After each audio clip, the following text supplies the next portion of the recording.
এ কোরবানির সময় বিয়ের বাড়িতে গরু না পাঠিয়ে ছাগল কেন পাঠালো?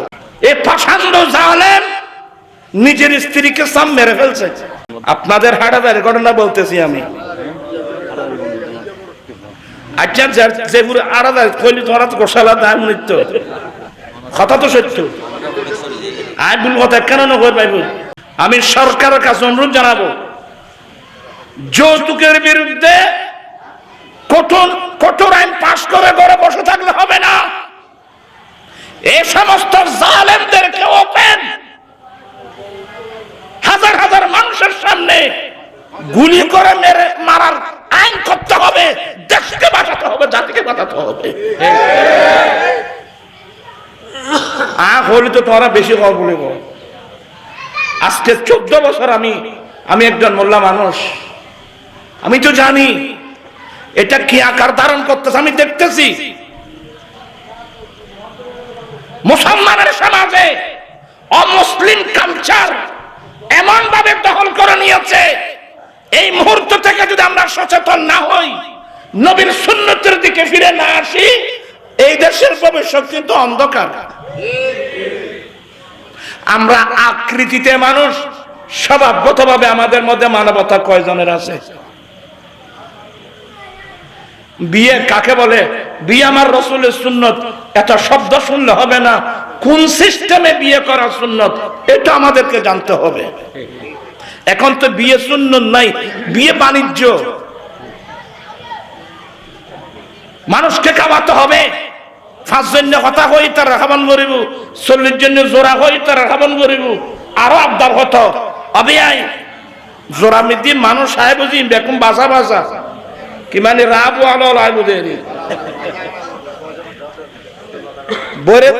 বরেতি লাগবে 1000 1500। ফার্নিচার দিতে হবে ফুল ফার্নিচার, সেগুন গাছের। ফ্রিজ দিতে হবে 28 ইঞ্চি, স্কুটার দিতে হবে, বাইক দিতে হবে, 2 বছরের এনওসি দিতে হবে। হ্যাঁ, এটা নতুন বলে বেড়াইতে গিয়ে সোরা বেড়ানি খাইতে গিয়ে আর কতদিন আর অন্য ওদেরকে খাওয়ানো হলো। বে মাথা নি বলে আর কতদিন গেল, বে মাথা বলে আর কিছু গেল। তার বোনের জামাই 2 বছর তুমি তেরো আর কতদিন গিয়ে মানে খানা এবে বন্ধ নেই। এটা তো মাই বই কা এটার বিস্মরণ। এগুলো বেদাতে সইয়া হারাম হারাম হারাম হারাম, জুলুম জুলুম জুলুম। বাদ করে দিন না তো 14 গোষ্ঠী বাদ না দেখে উত্তরকে বাদ কাতে গিয়ে দি আয় কেন দরগর করে তোমরা গুস্ব হইবে। তো 14 গোষ্ঠী বাদ না দেখে সঙ্গতি ইসেমা কোনদিন না রাস ইসেমা দুলের ইসেমা না দিতে বিয়ে ভাঙি করতে রানি। তো আমি কি বলবো, আমাদের শিক্ষানীতি অশুদ্ধ, আমাদের শিক্ষানীতি ভুল। এগুলো যদি আমাদের শিক্ষানীতির মধ্যে থাকতো, আমি একজন মোল্লা মানুষ 14 বছর ধরে, 14 বছর প্রায় শেষের দিকে 15 বছর পড়তেছি, এই যৌতুকের বিরুদ্ধে, মাদকের বিরুদ্ধে আমি আন্দোলন করে যাচ্ছি। আর যৌতুকের পাশাপাশি মাদক, আগে আমরা কোরআন হাদিস পড়ে শরাব মদ নাম শুনেছি, এখন নাকি ফেন্সিডিল, ইয়াবা, বাবা, ট্যাবলেট। আপনারা হাসতেছেন।